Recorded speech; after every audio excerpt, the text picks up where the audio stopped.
This wow. Hold on 1 second here. This type of meeting is a little bit uncommon in terms of the budget development process. I was asked by a commissioner to put on a presentation on district finances and kind of nest it into the budget process. Back in 2021, we had a retreat and we presented a snapshot of district finances and. Fire 3 on permanent onsite alarm, 211-62, 133, reduce all these. 377 on fire 3, permanent onsite alarm. Still working out the kinks. Sounds like a king. I'm not sure where the volume controller is for that. Right, but there should be a volume controller. Anyway. We gave a presentation on district finances, and at the time, Commissioner Berger was new to our team here, the governance board. And he asked me, has the district ever done a cash flow analysis? And I said, that's a great question. We have not, but it's actually on our radar to do. And so during 2021, we presented a look back, a 10-year cash flow analysis. So we're going to share for new commissioners, new employees, new staff, sort of a recap of what we looked at back then, some of the changes and progress that we've made since, and then where we're going. Before we get started, I also want to share with the board, if you feel more comfortable sitting back here and looking at the screen, you can do that. We put you up front today because you do have microphones in front of you, so it's up to you. So feel free to get up and move if you feel like it. Chairs are really nice. You're not the only commissioner that's made that comment. We can see just fine. Well, so one difference before we get started also is that they've actually zoomed in on the big screen because the system's not quite set up yet for us to present to the TVs and the big screen at the same time. So if we're not exactly sure how some of the slides are going to look on there, if you have a hard time seeing, feel free to get up and come sit in the audience. Thank you. Okay. For those that know me, I like to reference quotes quite a bit. This quote, people not only don't know what's happening to them, they don't even know what they don't know. I first heard a version of that quote by a fire chief about 20 plus years ago when I came on board. And the fire chief told me, those who don't know that they don't. And I won't tell you who he was talking about at the time. But as I reflect on this quote, I believe it applies to all of us. We all don't know everything about everything. And in our positions, we tend to get focused in on our respective areas, and we let somebody else handle that. That's their business. That's their swim lane. And so we have glimpses of what's going on. We make up, ideas and assumptions based off of those small glimpses. I will tell you that applies to me just as much as it applies to anybody else. Even though that I've participated and I worked with Chief Church for many, many years behind the scenes on the budget, I was asked to do various functions and they were limited. So I never really had a holistic view of the budget process.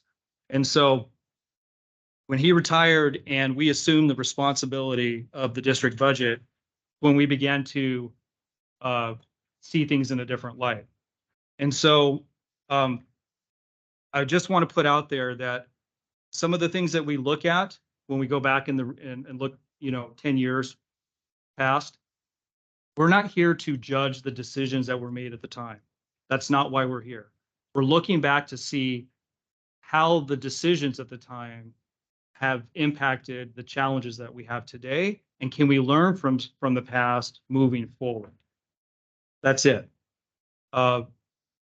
The period that we're going to look at was during the recession and the recovery afterwards. And the district and the governance board made decisions that they felt were in the best interest of the district and the community at the time. And that's fine. Some of those things we can look back on now and say, do we want to repeat that, or should we go a different direction? And so those are the kinds of things that we're going to talk about today.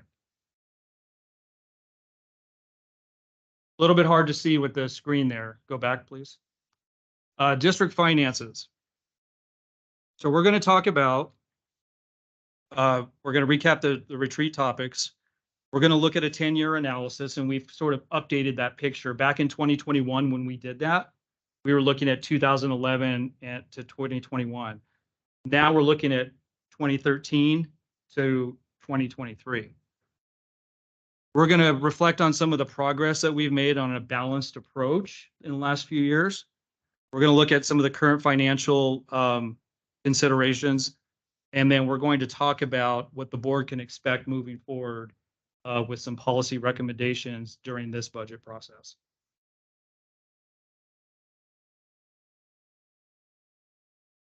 Okay, 2021 retreat topics.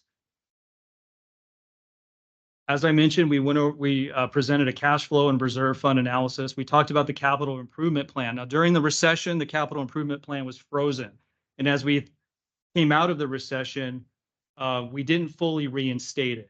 We sort of addressed capital needs as they presented themselves, but we didn't reinstitute the capital replacement program. And so personally, at the time, I managed the IT division, and a lot of capital items, capital purchases were within my domain. And so I directly felt the impacts of freezing the capital replacement schedule and trying to make do as technology evolved and the needs on the streets changed, how we could fund and replace equipment. And then the fleet division presented recommended adjustments to the apparatus replacement schedule. Those are sort of the topics that we covered in that retreat. Okay, so this is the slide that we showed at the retreat in 2021. Going back to 2011, and you don't need to look at all of the numbers here, but I highlighted 2018 because the work at the time, we determined that in 2018, many years after the recession, when revenue had increased, we actually had our lowest cash position in 2018. And so that was concerning to us because our monthly expenditures exceeded the minimum, the lowest balance on that sheet. Also, if you go back to 2011 and you take a look at the capital reserve fund, you can see that it started out at about 3.5 million, and then it slowly was reduced over the years down to 2.6 million by 2018. So we were drawing from it, we weren't replenishing it. And we were drawing from it slowly. Again, as capital issues came up, we were attentive to them, but we weren't withdrawing and replenishing constantly, okay? So 2018 was our lowest cash position. On this sheet, 2019, you will see a bump from 2.6 to 3.8 in 2019. That jump was directly a result of Sound Transit purchasing property from us for the rail system. We deposited $678,000, and at that time, we also made a capital contribution of $250,000. So that explains the jump from 2.6 in 2018 to 3.8 in 2019. As Chief Church looked to retire at the end of 2019, and as he involved some of us with the budget process, revenue was looking good, and we asked, can we put $1 million in capital? And he wanted to leave us in a good position. He agreed, the board supported it, and we put an additional $1 million in capital in 2020. Question? Just for clarification on that 2018 line, Yes, it says lowest balance. Is that the lowest cash flow balance that's the lowest cash flow balance. Yeah, during the course of the year? that's correct. One of the things, and Kelsey has put in a significant amount of work in this effort to go back and look at what we've done over the years. And Commissioner Berger, you in fact pointed this out too during one of the budget processes. But if you take a look at previous budgets, we would always project what the starting balance would be in January of a particular year. In fact, several budgets ago, I believe it even forecasted several years out. We have no idea several years out. And one of the things that the chief at the time used to do was ask the finance division towards the end of the year and towards the budget development process, what are you projecting our balance to be at the end of the year going into the next year? Well, The problem with how it was being viewed was we received property tax in October. So in October, we're getting a huge, intake of cash. And so our end of the year projection balance looks really great. So you start the year with that balance, but those funds are committed. You're committing them when you are adopting a budget, right? So that was sort of artificially inflating our financial picture. So, but it looked good, right? We had 15, 16, 17, whatever million. But when you actually back out what your budgeted expenditures should be, the cash flow position, that's the 1.9. That actually happened to also be right before the April tax collection period. But if something were to happen during that period, and for some reason expenditures exceeded what was normal to us, we could have had a problem there in terms of paying our bills. Now, when the recession hit, and we had just taken over this process and we're trying to understand and learn. In 2020, you may recall that during the onset of the pandemic, we were behind in property tax collections that first year. And so we didn't have a full financial picture at the time, but it was concerning to us that we were $1 million behind what we thought we should have collected. So, in that scenario, that $1 million was important to have in the bank because it ended up coming in, but it came in down the road, right? So that's why it's important for us to have that operating fund balance be significant enough to cover expenses. And I've also talked about in past years, we send firefighters on deployments. So we reimburse for FEMA. We reimburse FEMA for those costs. We have to cover those costs until that happens. And that can take months and sometimes even years to get reimbursed. So we are carrying that obligation until we're reimbursed. Okay. Anything you want to add? Okay. Also at the retreat, we talked about the 2015 bond in that equipment and technology at the time was already up for replacement. Equipment that we had just purchased in 2015, 2016 with the $39 million capital bond was now up to be replaced. Commissioner Gates talked about this the other day. He was there when we presented to the Chamber of Commerce when we were pitching the need for the $39 million bond. And some of our business leaders honed in on the $1.2 million in technology that we were seeking to replace. And they asked, go back to the technology slide. Can you share with us what that includes? Well, all of our fire engines have mobile data computers and, this and that, explained it. Okay, so tell us, what's the useful life of one of those mobile data computers? Maybe 5 years. So you want us to buy a mobile data computer, you're going to use it for 5 years and we're going to pay for it for 20? That doesn't make sense to us. We understand, but unfortunately those are the circumstances we're in right now. And we will try to improve it to where we reinstitute a capital replacement program. I want to put that into perspective, the technology piece, real quick. So say you go and buy a laptop and you're going to use that laptop for a few years. Let's say you happen to have a child at the same time. So you're going to use that laptop until that child's in preschool. If you push it, maybe kindergarten. And then you're done with it. You're going to go get a new laptop. But you are not going to pay off that laptop until your child is a sophomore in college. That's not necessarily a sound business decision. It is what it is at the time, and we did what we had to do, but that's not a model that we should be repeating.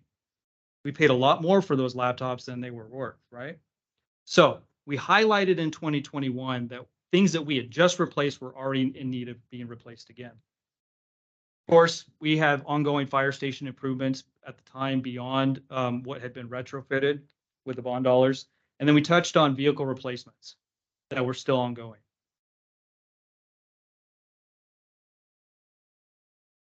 Okay, this is a slide that the Fleet Division at the time, under Assistant Chief Rick Cheney, recommended adjustments to the replacement schedules. So previously, fire engine replacement schedules were 20 years. And back when call volumes were 10,000 or less, you could get 20 years out of a fire engine. That's not our call volume today. You'll see in a slide here in a few minutes that we're approaching 25,000 calls a year. So that wear and tear on our engines means they will not last as long. You have other issues at play too, emission standards, part availability, all sorts of things that go along with this. So it makes sense to shorten the replacement schedule. So at the time, they touched on their recommendations. They pointed out that the 2010 Pierces were up for replacement in 2025. Last week, the board approved us to replace those engines. We had on our capital improvement schedule, they need to be replaced. As you now know, we had to initiate the order now due to manufacturing delays. In 2023, those engines are not expected to arrive until 2025. But I want to take this a little step further, because just as I shared about the laptop example of replacing a laptop timely, those 2010 engines were purchased with an LTGO bond at the time. It was an LTGO bond that we paid interest only on for a number of years. We refinanced that bond to get a more favorable rate, but we continued to do interest only. Then in 2015, we packaged that debt up and put it into the overall $39 million bond. So those will be surplused in 2025 if we get our new engines as expected. Those engines will not be paid off until 2035. Not necessarily something we want to repeat. Again, at the time, we did what we needed to do, but we don't want to get into that habit of bonding fire engines that have a limited use that we're paying for years and years and years beyond their useful life. And I believe that the fleet division, they're at a conference right now, but I believe the recommendation is to push the ladder truck out maybe a year, but I'm not clear on that. But that ladder truck is also up for replacement.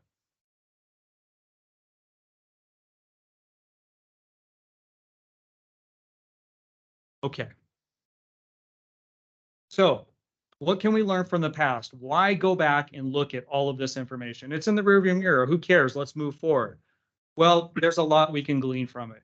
We can look at the economic circumstances back in the day, the recession, the recovery, how prepared were we for the recession, right? How can we prepare ourselves for something that might be coming? We can look at staffing levels. It's a big issue right now for us. We're in contract negotiations and it's a big issue, minimum staffing. We can look at call volumes. We can look at budgeted staffing. So what in those previous budgets did we have for headcounts versus what we were actually getting? How does that play into what we're dealing with today? Labor agreements during that period, things that we agreed to that impact today. And to look back and provide clarity. So to correct some misunderstandings, we hear all the time the district has saved millions of dollars. We've saved millions of dollars. The data doesn't support that. The fund balance that you will see over that period of time doesn't show that we saved millions of dollars. Now, in the last several years, we have a different approach and we have been saving, but it wasn't during that period of time. And then how can we use this information to approach financial viability? So that pertains to our funding. As you know, we are looking at funding through our strategic bridge plan. What do our reserves need to look like, and what do our capital improvements look like moving forward? I threw this slide in there about 2 hours ago. I was about to leave and pack up my bag, and I got this email from our bond counsel. That email says, "Ghosts of recessions past. Is history repeating itself?" With credit card, auto delinquencies, ticking up banks, tightening their lending standards, pandemic-related excess savings all but gone and still inverted yield curve, a recession seems to be the path of least resistance. So we have to be paying attention to what's going on around us. And when we look at what happened previously, were we prepared for that? We cut spending. We cut headcounts. We didn't dip into reserves in the way that we thought we did. We dipped into the budget, the operating fund balance, and we had voluntary layoffs and incentivized retirements and all the things that happened during that period of time. But we didn't necessarily dip into a rainy day fund and sustain operation levels.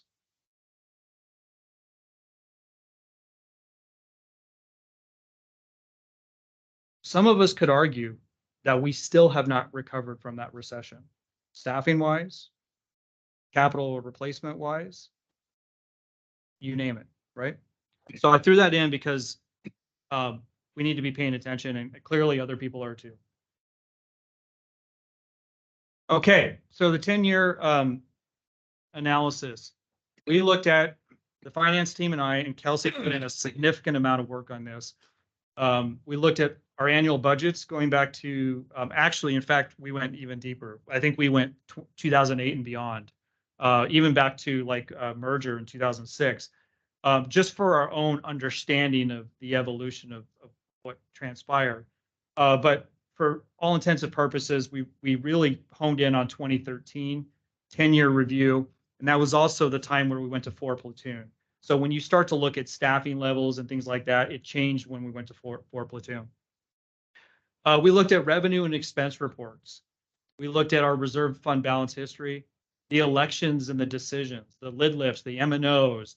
Start out with a 3.5 M&O for 4 years, and then go out and renew it, but we renewed it for 2.75.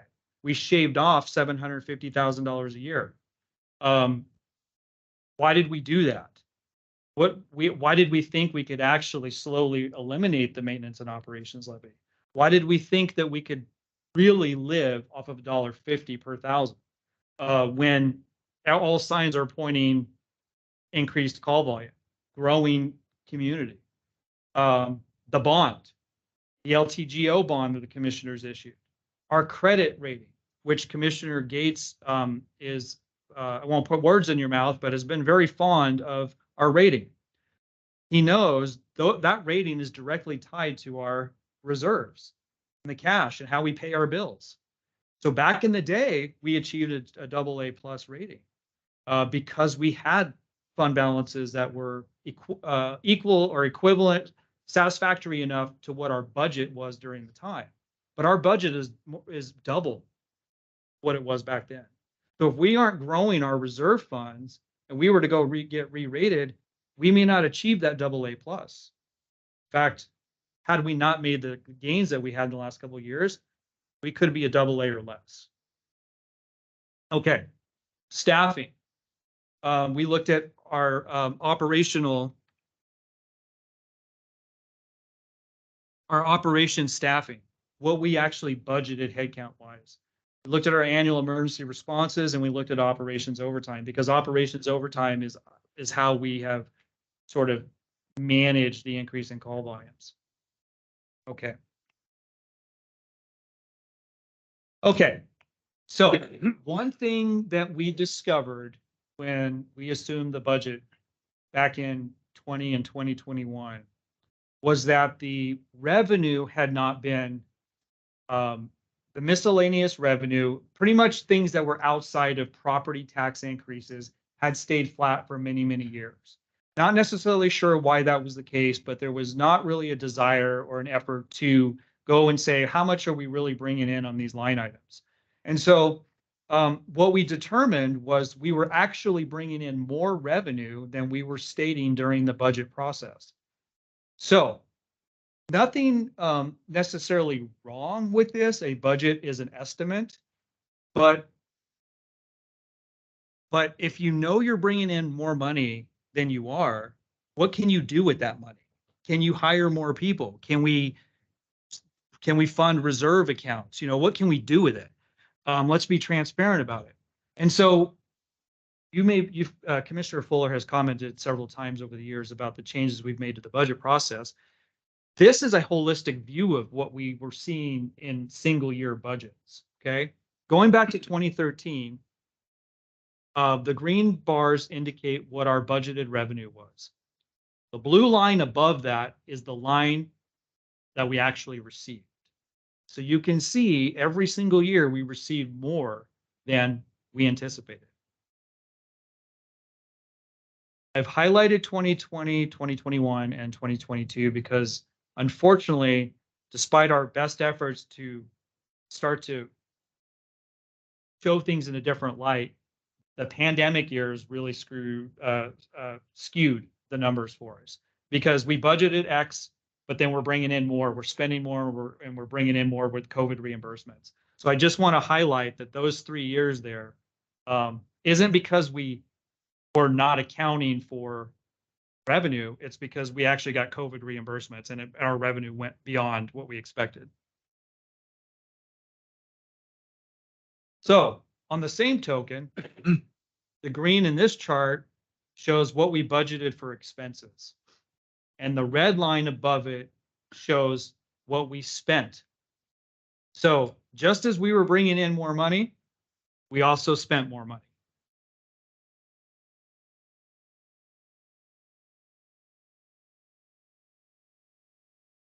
Okay. Joe, was that in part because of the disconnect?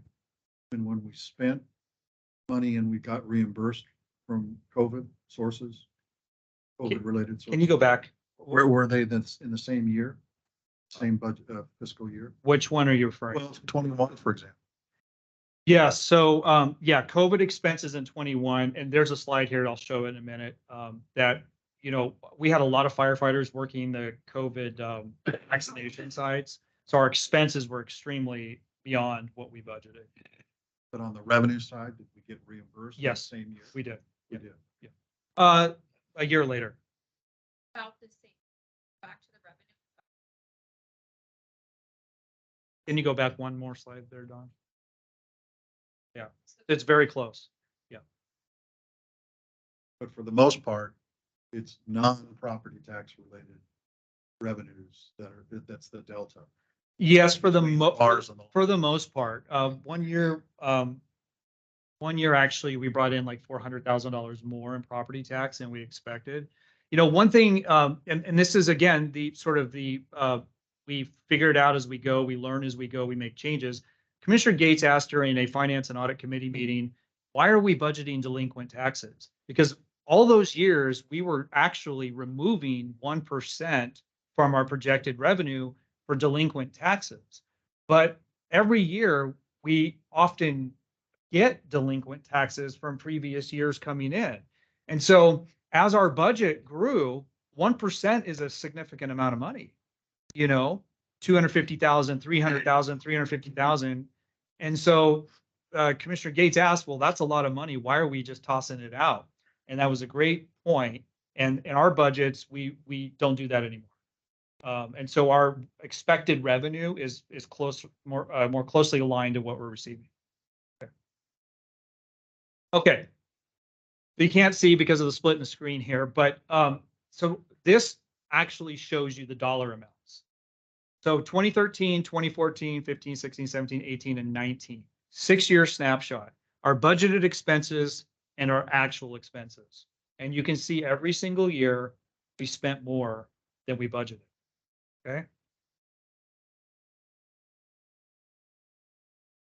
Now let's take a look. Let's switch gears and take a look at emergency responses. 2013, and it's hard to see on the screen. 2013, our firefighters responded to 16,408 calls. You can see the red trend line. We've known every single year call volumes have gone up and up and up and up. And we are projecting by the end of 23 that we will be beyond 25,000 calls a year. Okay. So then what we did was we took a look at our budgeted staffing levels. And this is a particular concern for me because we are trying to provide relief. And we are in negotiations and we understand that staffing is a very important to our members. And this is going back to my first slide on you don't know what you don't know. I was personally conflicted because as we took over the budget and we are adding firefighters to the budget, there was a disconnect for me in that, well, we're adding more firefighters. Why is that not fixing the problem? Didn't understand. We went back and looked, and if you take a look at the call volume and you take a look at the blue line is our firefighter staffing levels each year. And that first line, or that in 2013, we had budgeted in operations 117 firefighters. You can kind of see it bumps up a little bit there, 2014 to 2015. That bump up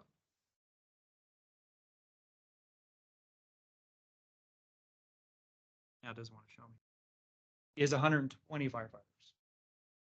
So 117 to 120. Then we kind of work our way up a little bit more. And by 2018, it's 121 firefighters. Now the lid lift passed in 2018 and going into 2019, the chief expressed the shared goal of staffing 863. So he budgeted for 8 more firefighters.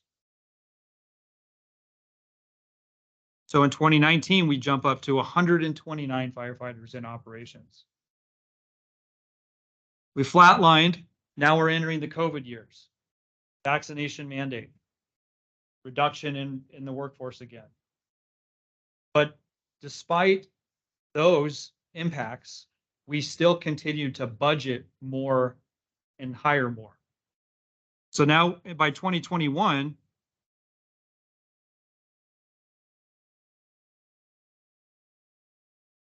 that's 135 firefighters.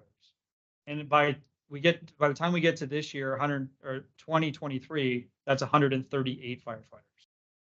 So if you take a look in the last several years and you see that jump up in staffing levels, we have been intentional about hiring more firefighters. But it's not providing the relief that they need. So why is that? Well, we have the vaccination requirement issue, and we lost some good people over that. It takes a long time to get firefighters through the hiring process and through the academy. So we can hire, we can budget and we can hire, but they're not hitting the streets and they're not providing relief for some time, right? We have employee leave usage. Also in 2018 was when Washington paid family medical leave was enacted. And so since 2018, we've seen an increase in leave utilization and military deployments as well. So we've got all of these challenges, working against the things that we're doing in the budget to actually increase our staffing. So it's something we're working on, but this is important to show that we are budgeting for more and more people every year, but we're not there yet. We're going to have to do more.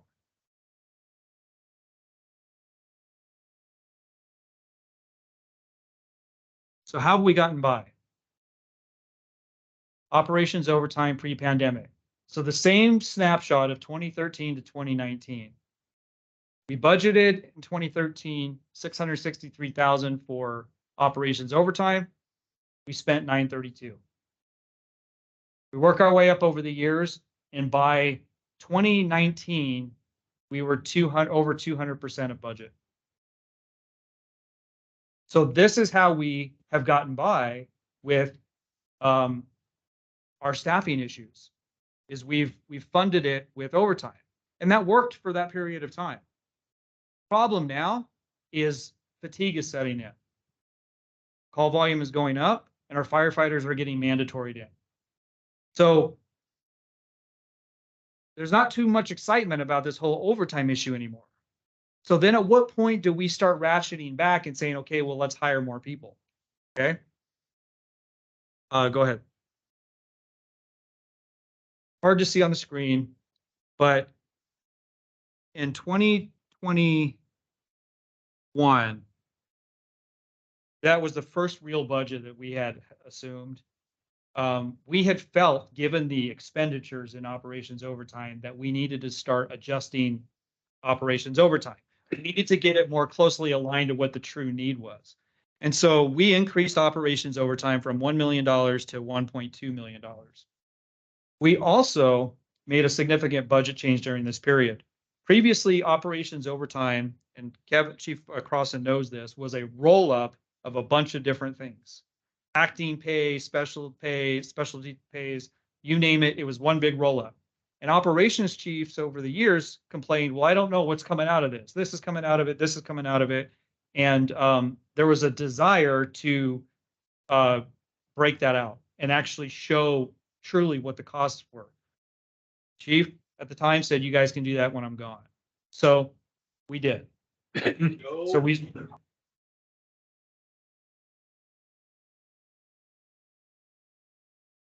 Okay. So we increased operations overtime to $1.2 million. The problem, again, the 3 years here, 20, 21, and 22 were COVID years. And those are when our firefighters were working vaccination sites. So we had a high rate of overtime, but at the same time, we got COVID reimbursements from the government. So when we back those reimbursements out, you can see in 2021, we were 288,000 over budget. So the changes that we had made, we really started to hone in on, you know, where we felt we needed to be. And then look at 2022. And you can't see on that screen, but we actually increased operations overtime to 1.6 million, and then operations overtime in 2023 is 1.65 million. So we've been adjusting that to make it more realistic. But we are getting close to that period where we should probably look at this and say, does it make sense to keep doing that? Or does it make sense to shave some of that off and hire more people? One thing I neglected to mention earlier was, if you go back and look at the increase in revenue over the period, and you look at the increase in expenses over the period, I wonder personally what it would have looked like if we had shown the true revenue picture and perhaps hired 2 firefighters every year. What would that look like today in terms of our staffing issues? Because we were spending the money, we were getting the money, and we were spending the money. But our staffing levels have not improved.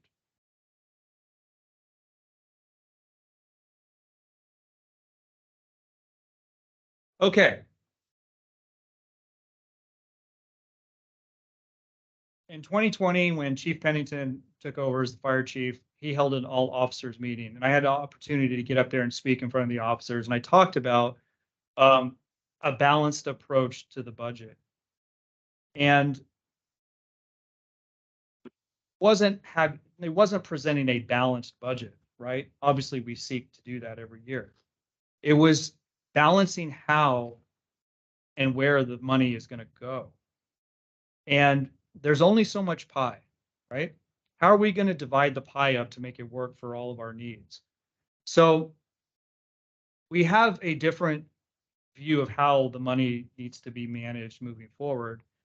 And I believe that we are setting reasonable and achievable expectations. We have increased our funding. When we had the opportunity to renew the maintenance and operations levy, we were assessing our needs, and those needs demonstrated that we needed to increase the maintenance and operations levy, not decrease it. So that's what we did. And as a result, our revenue has been stable the last several years. We'll talk about some of the things that we've been able to accomplish with that. We've increased our staffing levels. I just showed you a slide of the firefighter staffing levels. We've also increased the support staff. We talked about it during the budget process. We are trying to get our support divisions to a point where they can actually support our troops effectively. We have funded capital replacements. We spent over $4 million in the last 3 years, and we paid cash for that. We're not going out and getting additional bonds or seeking debt. We are funding it through a proper capital replacement schedule. We've reserved our contribution. We've made reserve contributions to capital and contingency funds, and we're demonstrating the need. Now, I'll speak for myself, but I will tell you during that period of 2013 to 2019, that was the recession that predated that was traumatic. And there may have been hesitation to truly look at what we needed to do, because what if the rug gets pulled out from under us again? What are we going to do? So during the budget process, it was, I think, well known that there's no money. There's no money, there's no money, there's no money.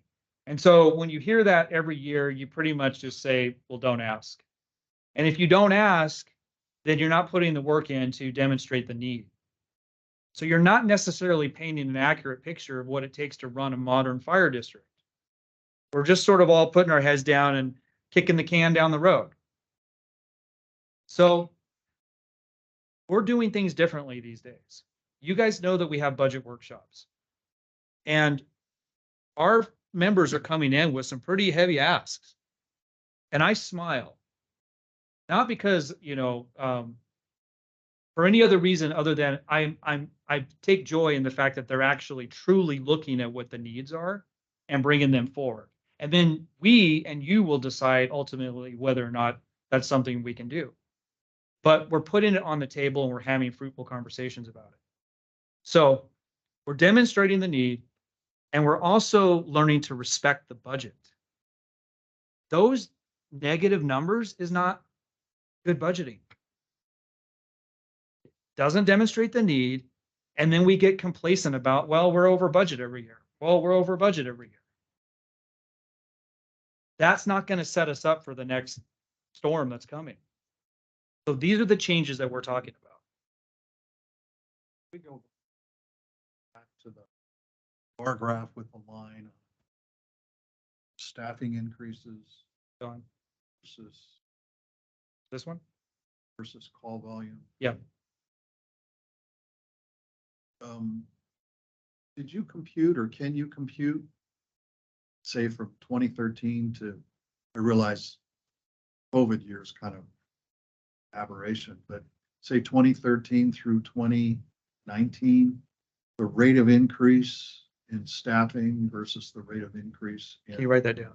I did not compute that, Is there a but correlation?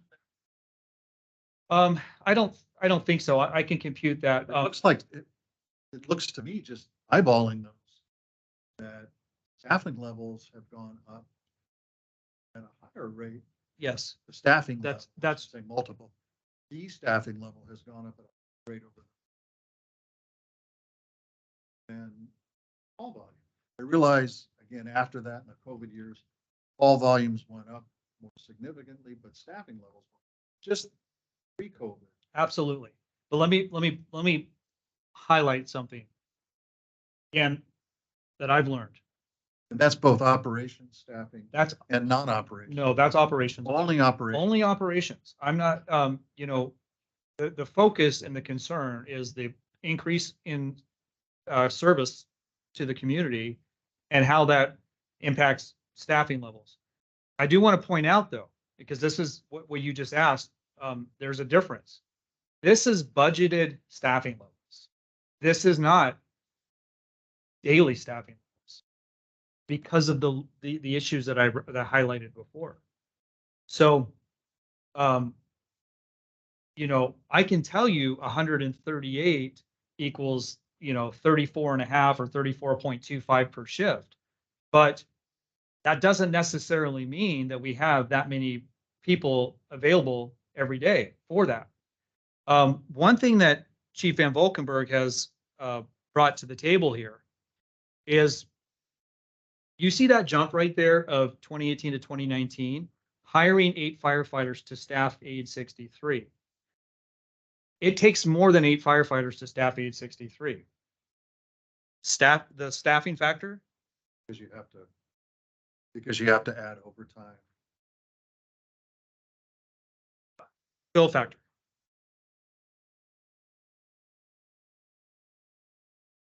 The fill factor has to accommodate for the fact that they have vacation and holiday.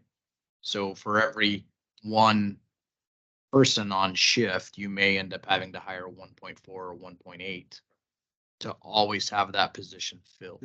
But at the end of 2019, did we get to that level, or are you saying it actually didn't? Staffing level? No. So at 2019, from going from 2018 to 2019, we budgeted and I believe we hired 8 more firefighters. But then you have also retirements through, scheduled retirements, and then you have the academy process, and you're always playing catch up. But one thing that Chief asked when he came on board a year ago was, what's our fill factor? And that is not a question that I'm aware that was asked previously. And I know Chief Crossan has been aware of this issue, but it was never necessarily part of the calculation, because if we were trying to achieve the goal of staffing 863 during that period, then perhaps we should have budgeted to hire 10 or 12, not 8. Right? That factor is not just planned absences, also unplanned absences. Yes. It can, depending upon how you build the formula. Some departments will take an average of sick leave use and put that in to build the fill factor. Some departments won't. It depends on what methodology you want to use to account for when an employee is not at work. But it increases our overtime obligation as well. When you add people in 24-hour positions, you're also going to have to increase overtime, because assuming the same rate, the need to replace them when they're not there, planned or absences, overtime goes up. Sometimes. It depends on qualifications. It depends on what level minimum staffing, what do we staff to, and what is our minimum. The other part of that is in every organization, there's a tipping point that it's cheaper for me to pay overtime than have a full-time employee. And that's the other part of the equation I've asked finance for, is what is our breakover point? At what point should we be hiring an employee, and what point should we be paying overtime? So that we can make a qualified decision and say, no, we shouldn't, or yes, we should. The thing to keep in mind with that factor is that doesn't take into account wear and tear on the firefighter. I mean, you may say it's better to pay overtime 60% of the time than have a full-time employee, but that doesn't take into account how many hours is that firefighter working? Are they getting mandatoried in? How many calls are they going on? What's their rest cycle?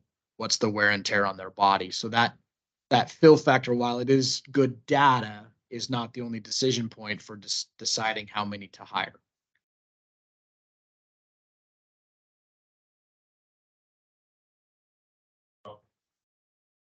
On lead change about 2019. And so that went along with this.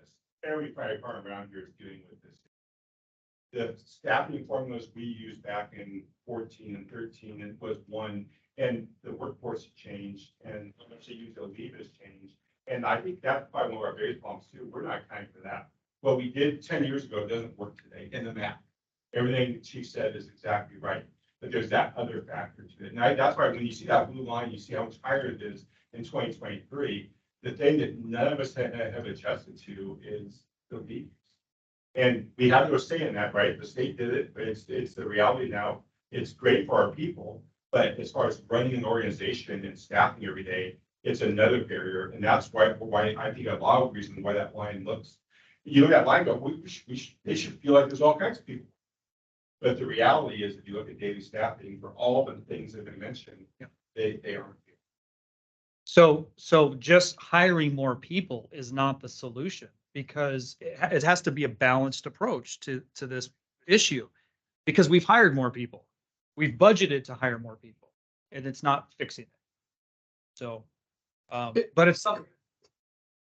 If I may, on this chart though, the baseline for the staffing is 105. And the baseline for the budget, or for the budget, or for the number of calls is 0. If you put the baseline of the staffing at 0, that 105 would jump way up.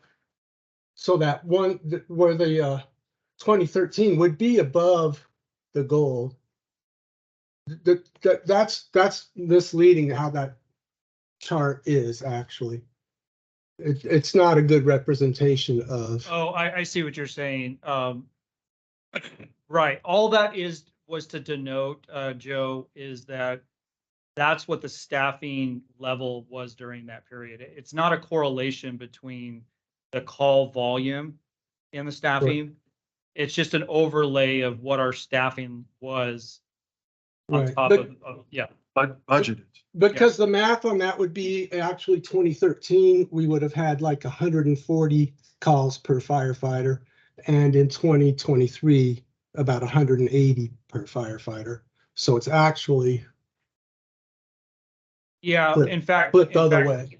In fact, Joe, I believe that my recollection was in 2013, 16,408 calls equates to about 45 calls a day district-wide.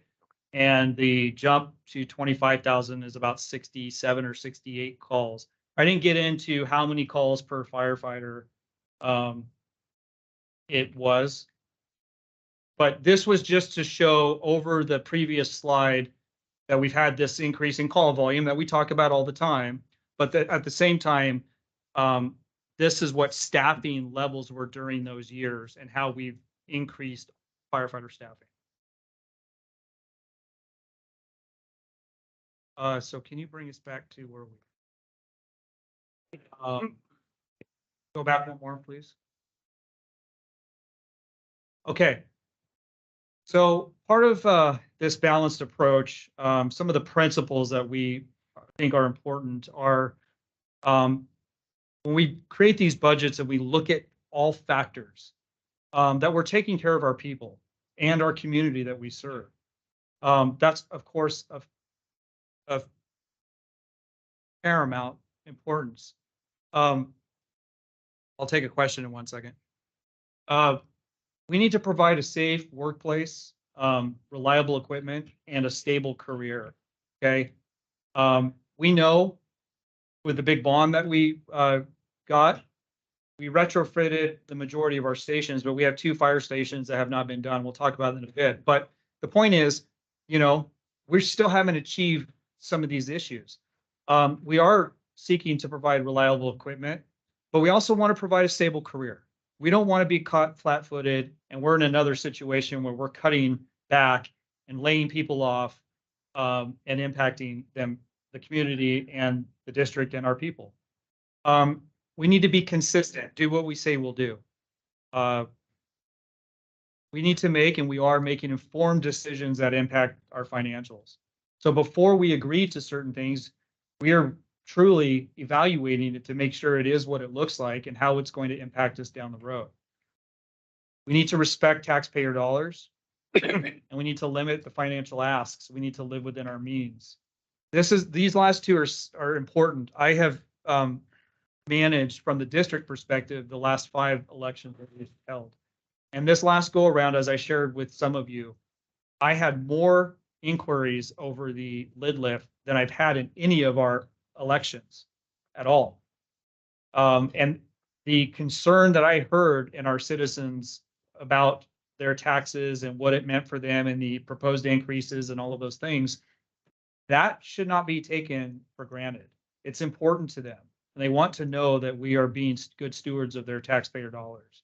And so we need to be mindful of that. That's why we're here. I have a request, I don't know for what, a question. Joel, Okay. PC Barrett, BC Barrett is online. yeah, he did a chat. The question, can we do the same graph for non-operation staff increases? Yeah. Sure. Yeah, actually, can you go back one more? There's a request to do the same graph for non-operational increases.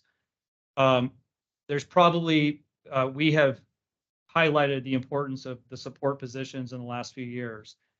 Again, when you go back to what I mentioned earlier about sort of not necessarily addressing the need, that doesn't mean that there's not a need. And if you compare our organization and our support teams to the levels that our neighbors have, we are severely under-resourced. And to effectively run this fire department, we have to have those support positions. I have used, I wanted to be a pilot at one point. My son wants to be a pilot, and I've used the airline industry as an example many, many times. But, you know, the pilots are the heroes. They get you to your destination and back safely. But could they do that if they didn't have a reliable airplane or all of the infrastructure in place to allow that airplane to function, or even to allow you to purchase your ticket? I mean, go down the list, right? So that is one of the concerns over the last 10 years, is that I think that function of the organization was minimized. And so we've struggled, but it doesn't mean that the need isn't there. We have bolstered our HR division. HR Director Mary Stevens has been unfairly under-resourced for years. I got a request this year, and I'm told that we are out of compliance. We are out of compliance because we do not have a pumping pod. Have a what? A pumping pod. I said, excuse me? I didn't say that. A pumping pod, the Biden administration this last year enacted a law that says businesses, organizations have to have a comfortable place for women to pump. And so now that we have a generalist and we have bolstered that division, we have people looking at compliance actively, not swimming and trying to keep their head above water with personnel issues or labor issues or what have you, L&I issues. We have people looking ahead saying, by the way, you're supposed to be doing this. There's a little bit of a chuckle just now because of the pumping pod. But the times are changing. So now in this budget process, we will be bringing forward, maybe before, because I'm being told we are out of compliance, so we might have to do it sooner than later. We're going to have a place for our employees to do this. Is that per station? No, so firefighters have personal spaces because they have their bunk rooms, but our support staff, there's no safe space, and there are certain requirements that we need to meet. We can't put them in a closet. You know, there has to be power and comfort and air and, you know, other things that are a refrigerator. I mean, there's some things that we have to adhere to. So the point here is, and I use that as an example because there are things that this organization wouldn't even have considered that we have to attend to these days. But that doesn't mean it doesn't exist. So Joel, we will get you, we will present a graph on the increase in support staff. Okay. So can I speak to that real quick? Sure. Okay, I wasn't saying we got too many. I'm just wondering the growth of our admin versus our growth of operations is what I would really like to see. Yeah. And I'm not saying those positions aren't warranted, right? We need to be comparable to our competitors. Yes. But at the end of this thing, I assume you're going to go for a service benefit charge, which might solve all of this. Yes. So you make a very good point, and I wanted to share. As I'm naturally inquisitive, and so I watched from the sidelines as to how things were managed over the years.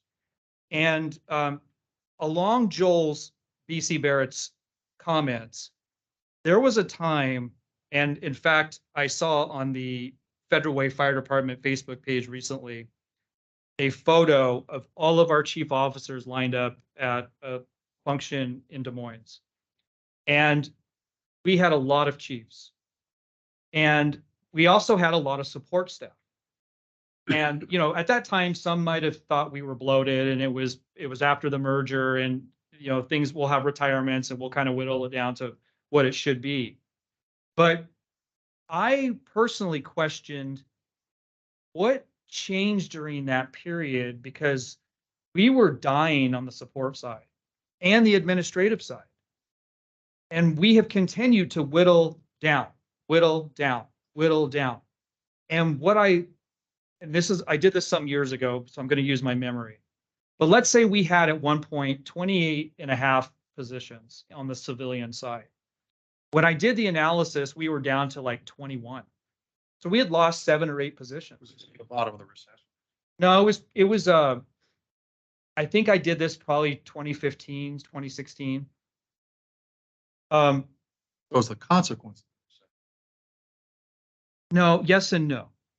It was costs increased during that period of time. Salaries went up during that period of time. So we weren't able to afford as many people as we had previously when wages were lower. And that's across all functions of salaries. I'm not pinpointing one group of people. What I determined at that time was we couldn't afford as many people because wages had gone up significantly. And revenue had not increased at the level to continue to sustain that. So we increased salaries, but our headcount went down. And during that period of time, you see that in operations, we're flat.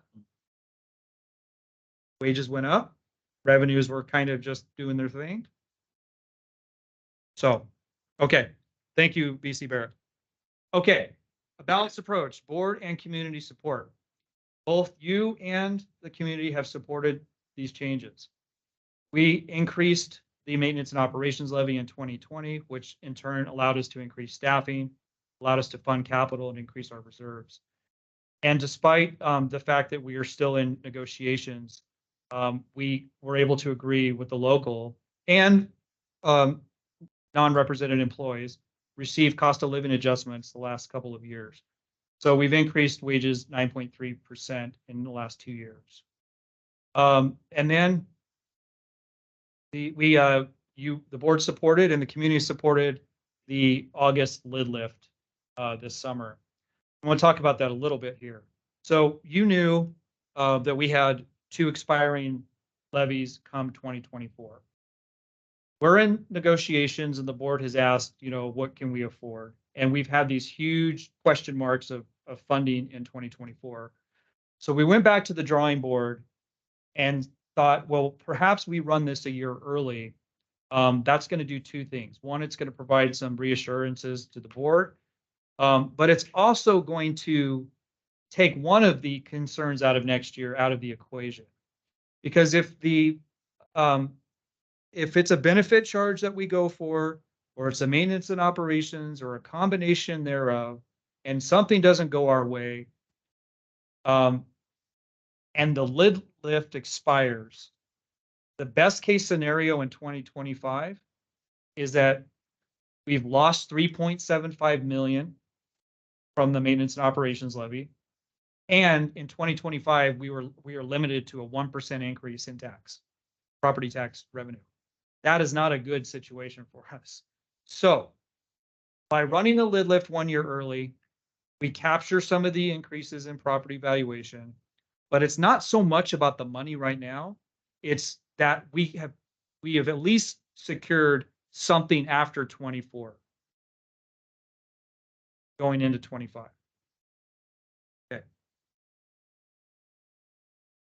And Joe, that Go back. continues, if we were to do the benefit service charge, that would continue for the $1, right? Yeah, That so lid lift affects the base. 50 cents goes. Yeah, so but the lid lift, no, so to answer, if you're asking, will the lid lift that we just ran still be in place? If we pass a benefit charge? No. The $1.50 and the dollar are two different issues. We asked legal this when we floated the idea of running the lid lift early. You essentially reset, and now you're at that dollar rate. And if property values do increase, the same erosion that occurs with $1.50 will occur on the dollar. The difference that some of the organizations that have the benefit charge do is instead of going back out and asking the voters to raise the lid, lift the lid, they use the benefit charge to account for the decreases in the dollar. And you can do that up to a point. And there's a fine line because the benefit charge can be 60% of your operating budget. And so most agencies that I've spoken to like to keep it around the 40% range. Because if you start overutilizing that ability to make up for the loss in the dollar, then you're going to start to encroach that 60%. And now you got an issue on your hands. So, but elections are expensive, right? $200,000, $300,000, $400,000 every go around. So that might be something that is an option for us as well. Is the lid lift necessarily won't be so much of a concern in the early years of the benefit charge. Okay. Don. Okay. So now we've updated what our fund balances look like. Here's the highlighted 2018 low balance point that you saw earlier.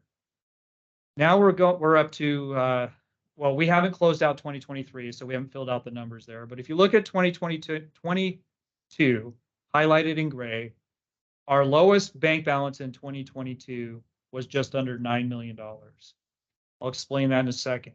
You'll see that we've gone from 2.6 million in capital to 5.5, and you see that we made a $250,000 contingency reserve contribution, and we're sitting at just over 2.25 million in our reserve account.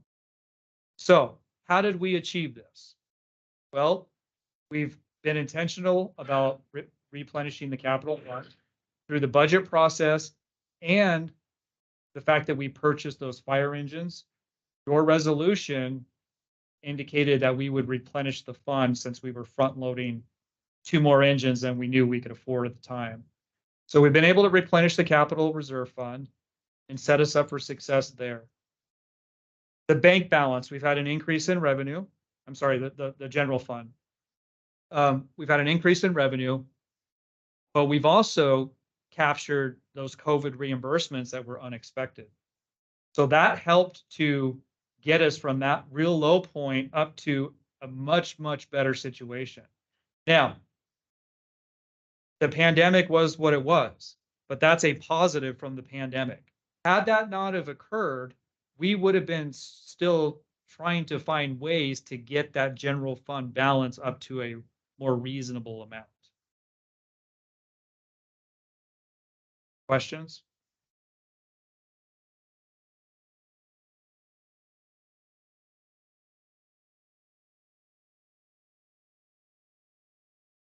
So how much is too much? Kelsey's going to talk a little bit here about some of the reserve recommendations that we have. But part of the concern here is that capital was frozen for so long, and a lot of things that were purchased under the bond money, we are still working through what the real needs are. Clearly and obviously, we have big picture stuff like big ticket items, fire engines, ladder trucks, this and that. But we also have 2 fire stations that have not been seismic retrofitted. And so, you know that we are seeking to sell the property and use those proceeds to, again, limit the ask from the public and fund some of our significant capital improvement projects. But what's to say that the proceeds from those sales or that sale will be sufficient to meet our needs? we may be in a situation where we're gonna have to dip a little bit into reserves, capital, et cetera, to make ends meet. So, we see it as a far better for us to have the money in the bank to be able to make those decisions as opposed to not having the money in the bank and then having to do what we did before, which is issue debt without a plan to pay it off.